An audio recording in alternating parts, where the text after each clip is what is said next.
हामी के हेरिरहेको छौँ त भन्दाखेरि रिजल्ट ओरिएन्टेडको रूपमा हेर्नु परेमा प्रोसेस ओरिएन्टेडको रूपमा हामीले हेरिरहेका छौँ, जसले गर्दाखेरि नतिजा प्राप्त गर्न सकेका छैनौँ। त्यसो भए नियन्त्रणको प्रक्रियामा छौँ त अब हामी। नियन्त्रणको प्रक्रिया लेख्नुहोस्, म सजिलो किसिमबाट तपाईँहरूलाई बताइदिन्छु। यो चित्र बुझ्नुभयो होला? यो चित्र मेटे।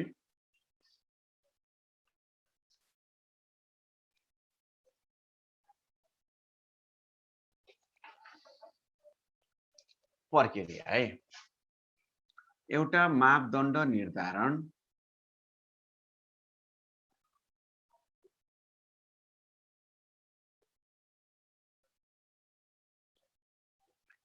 एक नम्बरमा मापदण्ड निर्धारण,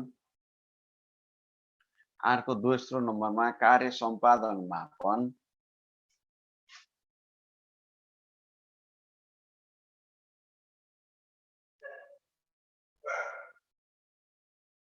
बोर्डमा हेर्नु है, एउटा मापदण्ड निर्धारण, दोस्रो कार्य सम्पादन मापन, 3 नम्बर करेक्सन सुधार, करेक्सन सुधार, 4 नम्बरमा पुनरावलोकन,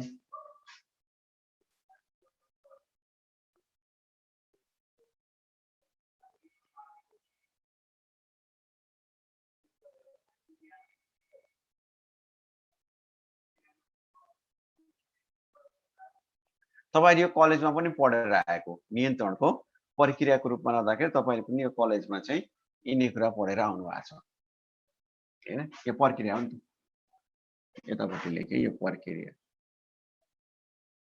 नियन्त्रणको प्रक्रिया भन्नुभयो 1 2 3 4 गरेर लेखेर आउनुभयो। मैले अहिले त तपाईलाई लेख्नुस् त भनेको छैन, हेर्नु सुन्नुस् भनेको छु। यसरी प्रक्रिया लेख्यो भने लेखाइ मिल्दैन, पुग्दैन, हामीले बारम्बार भनिरहेका छौं हैन। गल्ती के हो त? यो 1 2 3 4 हो के गल्ती हैन। के हुनु पर्थ्यो भन्दा यो पछि यो पछि यो पछि यो हुनु पर्थ्यो।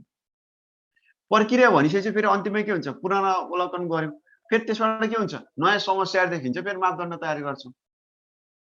हुन्छ यहाँदेखि पनि प्रक्रिया भने त फेरि के हो त? फेरि माथि जानु पर्यो। त्यसो अब यसलाई हामीले के कसरी लेख्यो भने प्रभावकारी भयो त? यसरी लेख्यो भने हैन, अथवा सर्कल बनाउनुस्, केही फरक परेन हैन, सर्कल बनाउनुस्। यसरी लेख्यो भने जस्तै हामी मैले अब यसलाई नम्बर दिएँ है, यो 1 नम्बर भयो सर्टकटमा तपाईलाई बुझाउनलाई। 4 वटा छ भने 1 नम्बर यहाँ हुन सक्छ, 2 नम्बर यहाँ हुन सक्छ, 3 नम्बर हुन्छ, 4 नम्बर थोरै भएको हुनाले हामीलाई सजिलो भयो। अब यसरी बनाइदिनुस् त। लेख्ने त यही नै हो नि। 1 नम्बरको यहाँ के गर्नुस् त? मापदण्ड निर्धारण। यसरी लेखिदिनुस्। अनि अब यो लेखाइ अब तपाई आफै हो भने तपाई कपी चेक गर्दै हुनुहुन्छ, यसरी लेखेकोलाई नम्बर दिनुहुन्छ कि यसरी लेखेकोलाई नम्बर दिनुहुन्छ?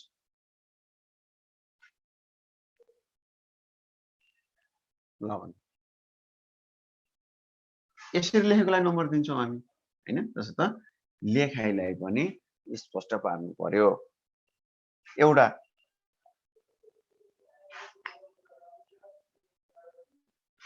पोइन्ट्स त यही नै हो है, पोइन्ट्समा डाउट छैन। फेरि पोइन्ट्स रङ होइन कि लेख्दा यसरी लेख्नुपर्छ भन्ने कुरा मात्र बताएँ है।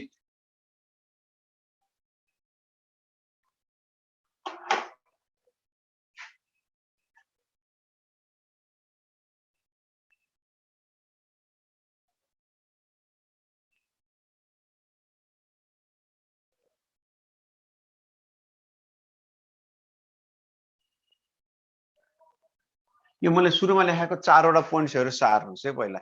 मापदण्ड निर्धारण, नियन्त्रणको प्रक्रिया है। मापदण्ड निर्धारण, कार्य सम्पादन मापन, सुधार र पुनरावलोकन है। चित्र बनाएर अनि मैले जुन चित्र बनाएँ त्यसरी यो 4 वटा तपाईहरुले सार्नु भयो। मैले यो मेटेँ है यो 4 वटा। मापदण्ड निर्धारण, कार्य सम्पादन मापन, सुधार र पुनरावलोकन, रिभ्यू भनेको है।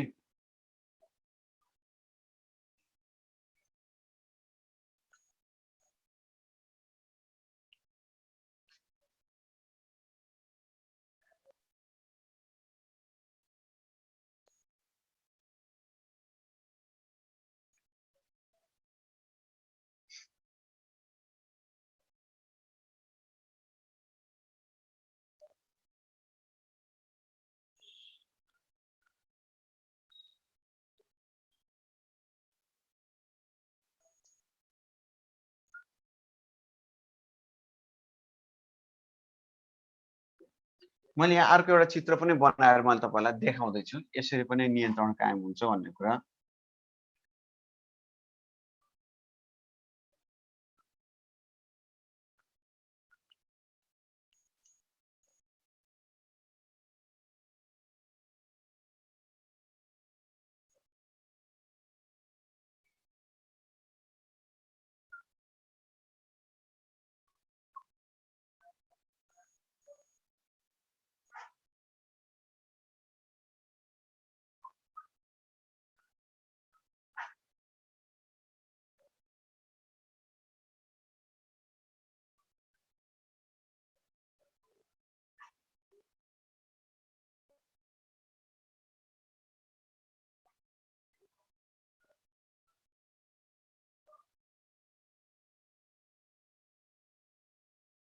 कार्य सम्पादन मापदण्ड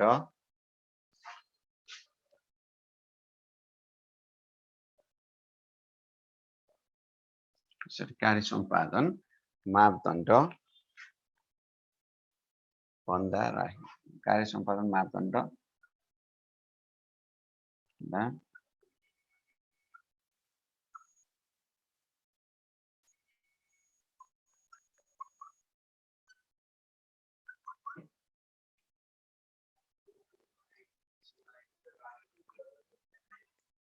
मैले एउटा फिगर बनाए के यसमा अहिले के चारवटा कुरालाई बताउनलाई तपाईहरुलाई यहाँ कति व्यवस्था क्लियर बनाइदिनु होला त्यसमा हेर्नुस् त कार्य सम्पादन मापदण्ड निर्धारण भनेको हामी के काम गर्ने हो पहिला मापदण्ड तयार गर्नु पर्यो हैन योजना बनाउनु पर्यो योजना भित्र आएर जस्तै यति बजेट 1 लाख 1 वर्ष के तयार गर्छौ जस्तै बैंकमा नाम निकाल्ने साथीहरुले मैले तपाईलाई बारम्बार भन्नु छु 1 वर्ष भित्र तयारी गर्ने हो 1 वर्ष भित्र खुलेको ठाउँमा फर्म भर्ने हो त्यसको लागि लागेको खर्चलाई आफूले वित्तीय स्रोतहरु जुटाउने हो 1 वर्षपछि रिजल्ट आउन सुरु गर्छ हामीहरुको नाम निस्किन्छ हामी 1 वर्षको समय भन्यौ त्यो मापदण्ड के भयो त भन्दाखेरि बैंकमा नाम निकाल्ने हो त्यसको लागि यति यति बजेट चाहिन्छ यति समय चाहिन्छ त्यो के हो त मापदण्ड निर्धारण हैन उद्देश्य तयार पार्ने भनेको यो हैन त्यसपछि कार्य सम्पादन मापन कार्य सम्पादन मापन भनेको यसै भित्र हामीले कामहरु कसरी गरेका छौं त्यसको मापन गर्ने हेर्ने बुझ्ने काम हैन तपाईले काम सुरु गर्दै हुनुहुन्छ जस्तै तपाईको उद्देश्य निर्धारण भित्र आउँदाखेरि हैन बैंकमा नाम निकाल्ने अब यो बैंकमा नाम निकाल्दाखेरि चाहिने बजेट देखि लिएर सबै तपाईले विनियोजन गर्नुभयो कार्य सम्पादन मापन अब बैंकमा नाम निकाल्न तपाईले कति पढ्नु भएको छ कामहरु के गर्नु भएको छ त्यो कार्य सम्पादन मापन कति काम गर्नु भएको छ हैन बैंकमा नाम निकाल्ने भनेर बिहान र बेलुका चाहिँ श्री गणेशाय नमः नाम निस्किस भनेर किताबलाई पुजेर मात्र त भएन हैन त्यसको लागि काम गर्नु पर्यो हैन काम गर्दाखेरि तपाईले शेड्युल बनाउनु भएको छ कसरी काम गर्नु भएको छ कसरी पढ्नु भएको छ त्यो के त कार्य सम्पादन मापन भयो मापन गर्नु भयो आफूले गरेको कामलाई हेर्नु भयो त्यसै कार्य सम्पादन तुलना अब आफूले गरेको कामको तुलना कहाँ गर्ने हो त भन्दाखेरि मापदण्ड निर्धारण गरेका छौ नि त हैन यो र यो बीच चाहिँ फरक के आयो त हैन मैले पढ्नु पर्ने च्याप्टरमा मैले सबै पढिसके तर मेरो सिलेबस भित्र मैले कति पढे कति जाने वा जानिन भनेर हेर्ने काम के हो त कम्प्यारिजन गर्ने भन्यो नि त तुलना गर्ने भन्यो तुलना केसँग गर्ने मापदण्ड र कार्य सम्पादन बीचको ग्याप के हो भनेर हेर्ने हो नि त कम्प्यारिजन क्लियर भयो है कम्प्यारिजन के हो त दुईटा बीचको हेर्ने कुरा हो एउटा मात्र कम्प्यारिजन त हुँदैन उद्देश्य के तयार पारिएको छ र के काम गर्यो फरक कति छ कति कमी छ त हैन त्यसलाई हेर्नु पर्यो त्यसलाई हेर्दाखेरि ध्यान दिनुस् है यदि हामीले बनाएको कार्य मापदण्डको तह भन्दा हाम्रो कार्य मापदण्ड त यो हो नि त यो भन्दा यो काम हामीले बनाएको मानौ हामीले प्राप्त गर्नुपर्ने 100 काम गरेका रहेछौं 90 तुलना गर्दाखेरि 10 कमी देखियो भने कम देखियो नि के त सुधार गर्ने अब कसरी 90 लाई 100 बनाउन सकिन्छ सुधार गर्ने सुधार गर्नु पर्यो हैन कार्य सम्पादन मापन गर्दा कार्य सम्पादनको तह भन्दा कम भनेको यसबाट यता आउँछ भनेको नि यसको यता जान्छ हैन कार्य सम्पादनको तह भन्दा कम है यसरी जान्छ यदि कार्य सम्पादन मापनको राखेको निर्धारण गरेको छ जस्तै 100 उत्पादन गर्नुपर्ने थियो 90 उत्पादन गर्यो कार्य सम्पादन तुलना गर्दाखेरि हामी कार्य सम्पादन मापन गर्दाखेरि हामी 120 काम गरेका रहेछौं 100 गर्नुपर्ने 120 गर्यो भने त 20 बढी भयो 20 बढी भयो नि त अब 20 बढी भयो भने तँलाई राम्रो भन्ने हैन त्यसो भए 20 बढी भयो भने के कारणले हामीले चाहिँ 120 काम गर्न सक्नेलाई 100 मात्र निर्धारण गर्यौं त?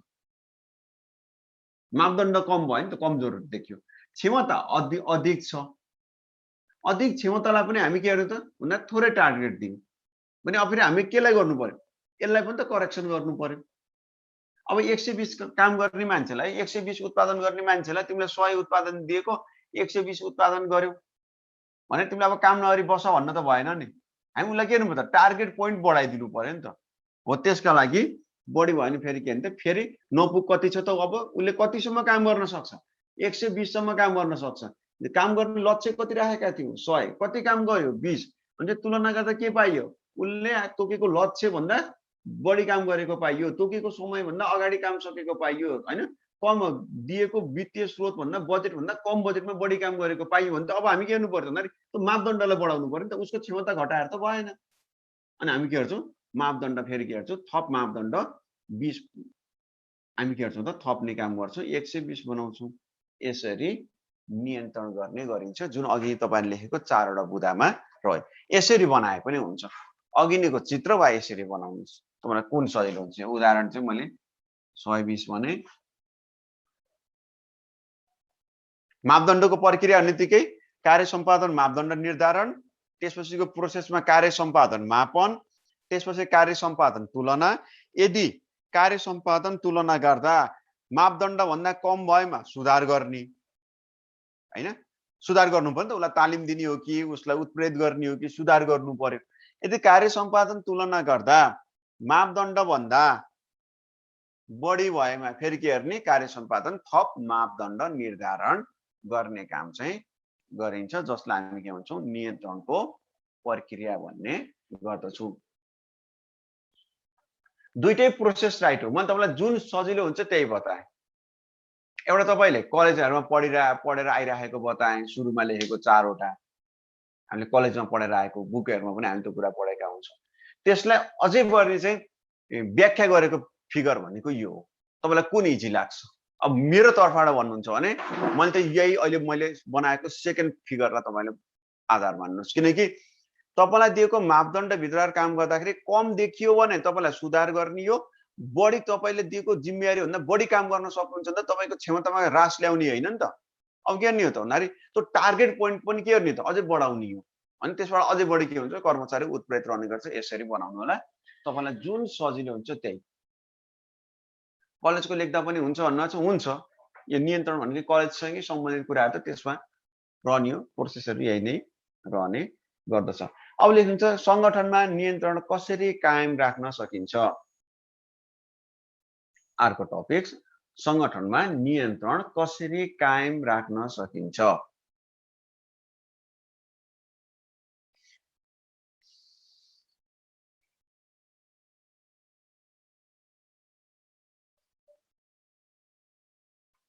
एक नम्बरमा लेख्नुस् वित्तीय स्रोत नियन्त्रण गरेर।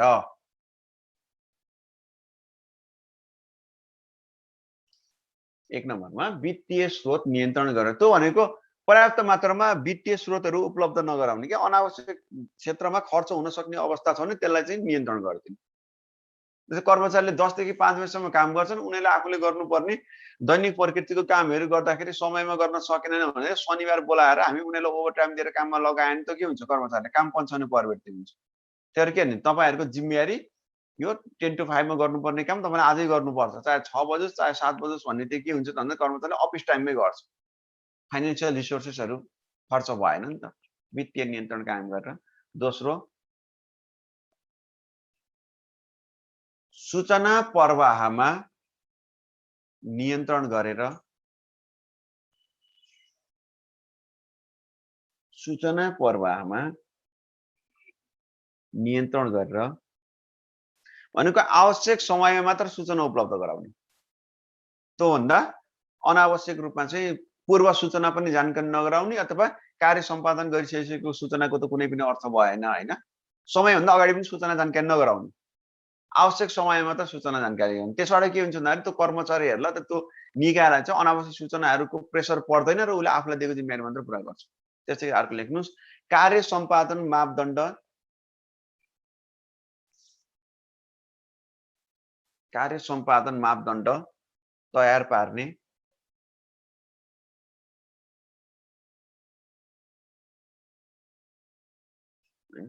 त्यसै गरी अर्को कार्य सम्पादन मूल्याङ्कन निर्धारण गर्ने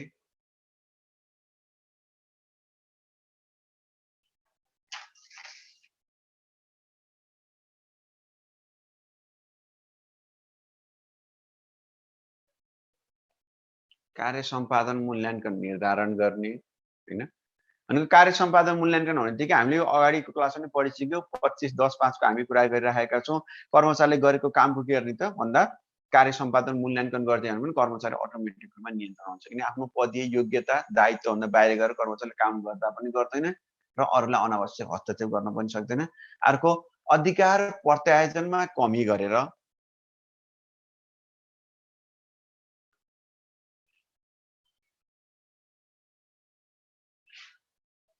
अधिकार प्रत्यायोजनमा कमी गरेर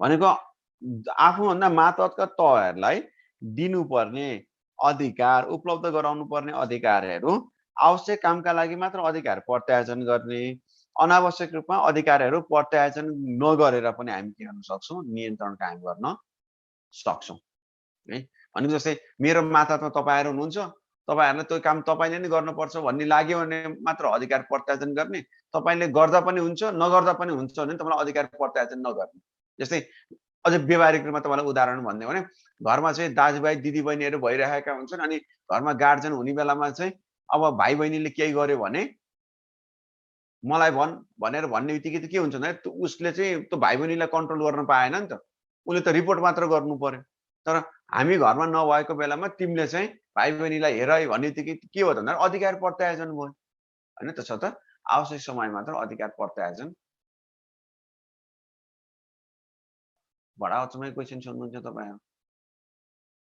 अधिकार नै कम गरेपछि त झन् नेगेटिभ इफेक्ट हुन्छ त कसरी हुन्छ अधिकार नदिने भनेको छ र छैन हैन अधिकार प्रत्यायोजन कमी भनेको तपाईले अधिकार दिनुपर्ने आवश्यकता छ भने मैले उदाहरण भनिराखेको छु तपाईले उदाहरणलाई पनि सँगसँगै बुझ्नुस् न हैन अधिकार प्रत्यायोजन गर्नुपर्ने आवश्यकता छ भने मात्र अधिकार प्रत्यायोजन गर्ने नत्र अधिकार प्रत्यायोजन गर्नु नपर्ने समयमा अथवा विषयमा उद्देश्यमा चाहिँ अधिकार प्रत्यायोजन नगर्ने त्यसबाट पनि के हुन्छ नियन्त्रण कायम रहने गर्दछ भनेपछि हामी यसमा के बुझ्यौं त भन्दाखेरि संगठनका लागि वित्तीय स्रोत आवश्यक मात्रामा बजेटहरू मात्र उपलब्ध गराउनु अनावश्यक बजेटहरू नगर्ने जस्तै तपाई बजार कलेज जाँदै हुनुहुन्छ भने कलेज जानको लागि तपाईलाई वित्तीय नियन्त्रण भनेको 1 महिनामा 3000 रुपैयाँ पकेट खर्च लाग्छ तपाईलाई 1 गते नै 3000 दिने हो भने तपाईले 30 गतेसम्म 3000 तपाईको पकेटमा चाहिँ हुँदैन भनेको त्यसको ब्यालेन्स हुँदैन हैन 3000 रुपैयाँ दिने हो भने तपाईले 10-15 दिनमै खर्च गर्न सक्नुहुन्छ अब वित्तीय नियन्त्रण कायम गरेर भने के हो त भन्दाखेरि आज तपाई कलेज जाँदै आते गर्नलाई तपाईलाई 50 रुपैयाँ आवश्यक पर्छ भने आजको लागि 50 रुपैयाँ मात्र दिनु कन्ट्रोल भयो नि त हैन त्यसर्थ आवश्यक समय मात्र वित्तीय स्रोत उपलब्ध गराएर त्यसैगरी आवश्यक समयमा सूचनाहरू उपलब्ध गराएर कार्य मापदण्ड निर्धारण गरेर त्यसैगरी कार्य सम्पादन मूल्याङ्कन गरेर त्यसैगरी अधिकार प्रत्यायोजन गरेर र अन्तिममा लेख्नुस् नीति नियमहरू तर्जुमा गरेर नीति नियमहरू तर्जुमा गरेर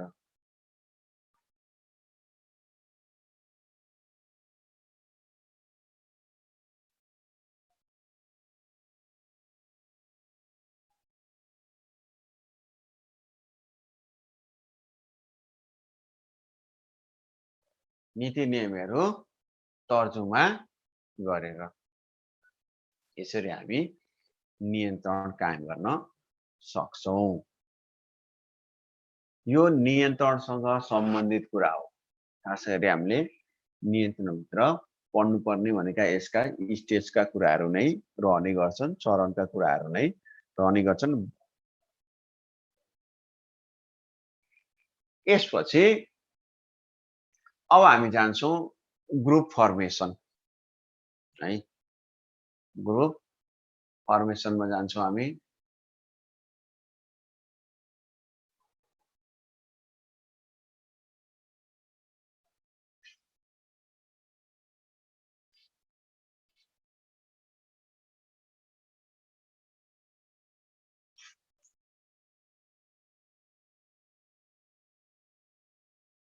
अबकोमा हामी ग्रुप फर्मेसन भित्र जाँदाको अवस्थामा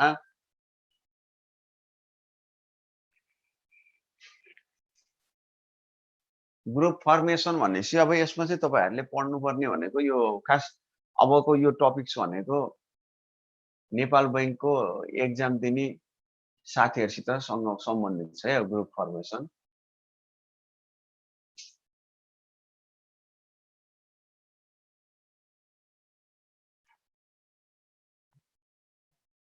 मोनिटरिङ भनेको हिजो हामीले सँगसँगै भन्यौं अनुगमनको खासै केही हुँदैन, त्यसमा चाहिँ सुपरिवेक्षण र अनुगमन सँगसँगै जाने कुरा हो है।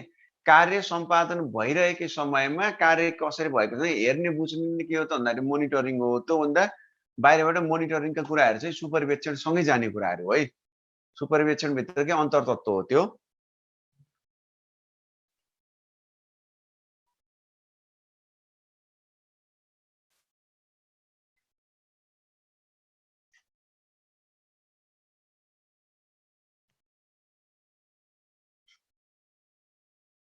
तपाईहरुले मेसेज अहिले एकैछिन तपाईहरु त लेखेर राखिराख्नुस् न। अहिले चाहिँ कपीको साइडमा लेख्नुस्। अहिले मेसेज गर्नुहुन्छ भने अब डिस्टर्ब हुन्छ। अब एउटा मेसेज आएको छ जस्तै निरंकुश प्रजातान्त्रिक विधिहरु देखिए जस्तो लाग्थ्यो। केमा देख्नु भयो त्यसमा? अब एउटा के स्टप के नाम हो यो? टोप बहादुर विकी। हैन यसमा तपाईले के देख्नु भन्दाखेरि यो निरंकुश प्रजातान्त्रिक भन्ने बित्तिकै अब यसमा चाहिँ सुपरिवेक्षणका विधिहरु के अरे प्रकारहरुमा पनि हुन्छ यसमा। यसमा नेतृत्वका शैलीहरु भित्र पनि हुन्छ हैन।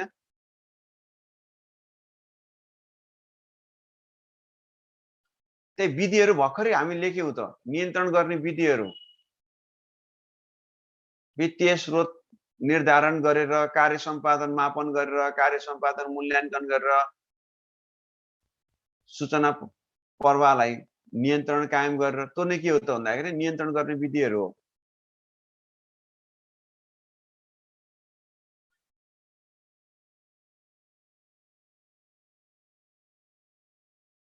यहाँ चाहिँ हामी मेथड अफ इन्टर्नल कन्ट्रोलको कुरा गर्दैनौं।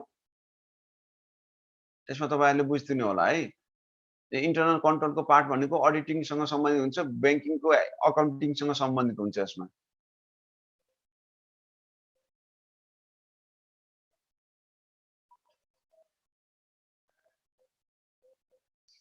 भर्खरै हामीले वित्तीय नियन्त्रण कायम गरेर भन्यौं तिनी विधिहरु हो कि मैले अघि पनि त भने हैन। कसरी नियन्त्रण गर्न सकिन्छ भनेपछि विधिहरु भयो त्यो। हैन यस्ता विधि अपनाएर नियन्त्रण गर्न सकिन्छ।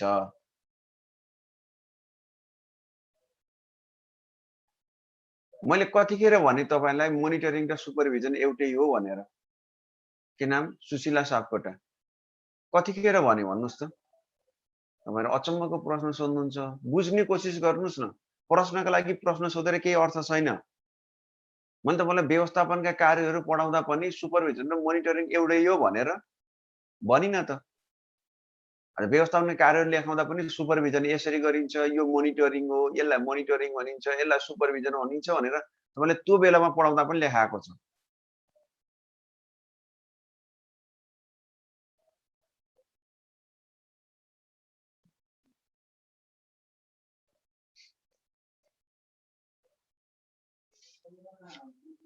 अब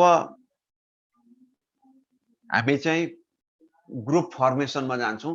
जे भनेको छ हामी त्यसलाई मात्र फोकस गर्छौं है। अब हामी ग्रुप फर्मेसनको कुरा छ। अब त्यो ग्रुप फर्मेसन भित्र जाँदाखेरि समूह भनेको के हो त पहिला त्यसलाई पनि बुझ्नुपर्ने हुन्छ।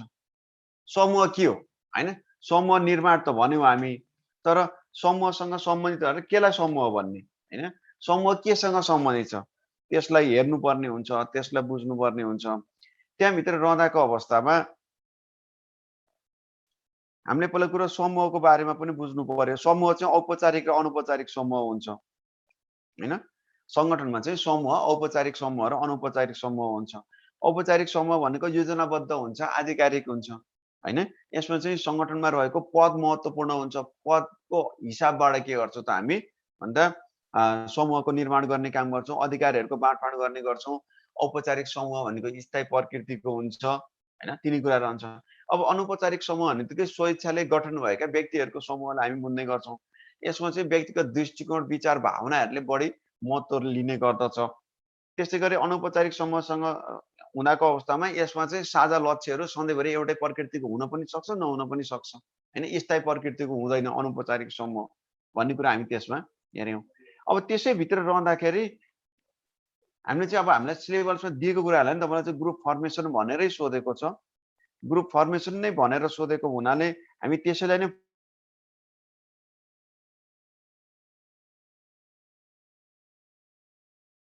हैन समूह विकासका चरणहरू भनेको स्टेज अफ ग्रुप फर्मेसन भन्छ हैन। त्यहाँभित्र 4 वटा कुराहरू रहने गर्छन्। 4 वटा कुराभित्र पहिलो रहने गर्दछ तर्जुमा गर्ने भन्छौँ हामी हैन। ग्रुप फर्मेसन भनेर लेख्नुस् त।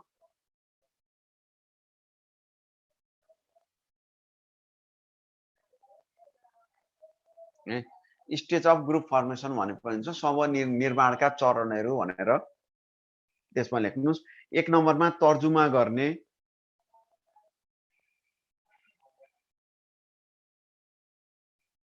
त्यहाँ लेख्नुस्। 1 नम्बरमा तर्जुमा गर्ने त्यसभित्र पनि लेख्नुस्। म तपाईँलाई लेखाउँदै भन्दै गर्छु है यसमा, किनकि यो नेपाल बैंक दिने साथीहरूलाई जाँचमा सोध्ने हो यो हैन। Group formation stage of group formation के हुन्छ भनेर सोधिराखेको हुन्छ। त्यही भएर यसमा चाहिँ हामी सिधै यसको स्टेजमा लेखौँ। 1 नम्बरमा लेख्नुस् तर्जुमा गर्ने।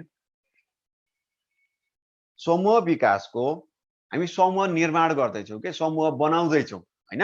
जस्तै हामी चाहिँ विभिन्न ठाउँमा छरिएर रहेका हामी चाहिँ साथीहरू छौँ। साथीहरूले अब हामीले के भन्दा एउटा समूह निर्माण गर्दैछौँ। जस्तै भनौँ न गाउँघरमा आमा समूह भन्यौँ हामी हैन। अनि चाहिँ आमा समूह यत्तिकै बन्ने त होइन। त्यहाँ सबभन्दा पहिला के गर्नु पर्यो तर्जुमा गर्नु पर्यो। त्यो तर्जुमा गर्नलाई त आमा समूहमा आबद्ध हुने व्यक्तिहरूको इन्ट्रेस्ट हुनु पर्यो नि त, रुचि हुनु पर्यो हैन। त्यो आवश्यकता हुनु पर्यो। त्यो हुँदाका फाइदा र त्यो नहुँदाका कमजोरीहरू चाहिँ देखिएको हुनु पर्यो, भोगिएको हुनु पर्यो र बल्ल के हुन्छ समूहको आवश्यकता रहने गर्छ। त्यही पहिलो चरण भने के हो त भन्दा तर्जुमा गर्ने लेख्नुस्। समूह विकासको पहिलो चरणमा समूह विकासको पहिलो चरणमा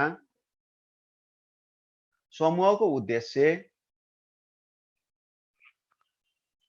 समूहको उद्देश्य, संरचना, समूहको उद्देश्य, संरचना र नेतृत्वका सम्बन्धमा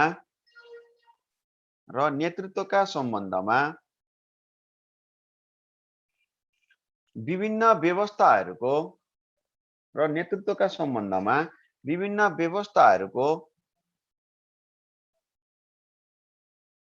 तर्जुमा गरिन्छ।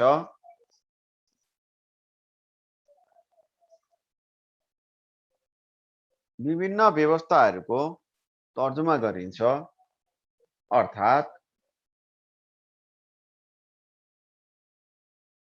समूहको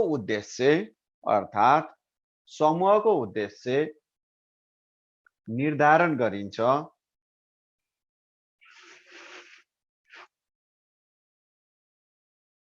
यस अन्तर्गत समूह संरचना तयार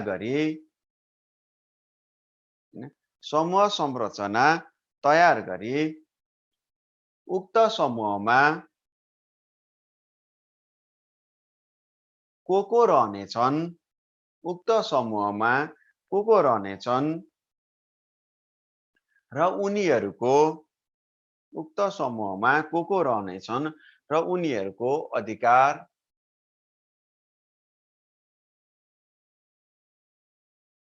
जिम्मेवारी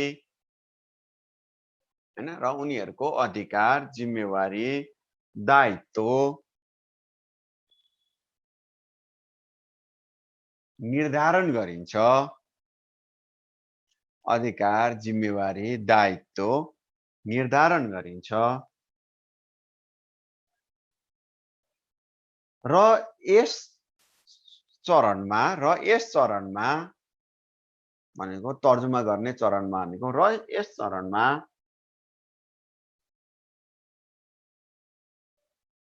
समूहमा आबद्ध हुने र यस चरणमा समूहमा आबद्ध हुने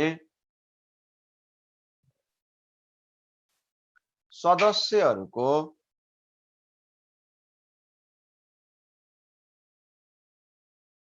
यस समूहमा आबद्ध हुने सदस्यहरूको र समूहको नेतृत्वको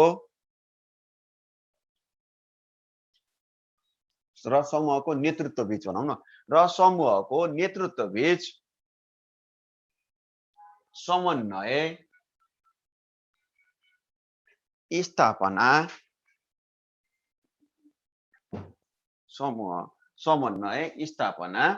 गरिन्छ।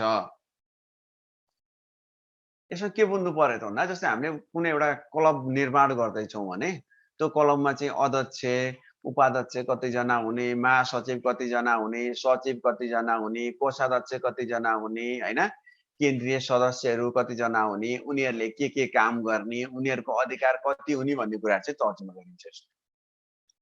त्यो भनेको तर्जुमा गर्ने पहिलो चरण। दोस्रो चरणमा लेख्नुस्, दोस्रो चरणमा द्वन्द्व मिलान।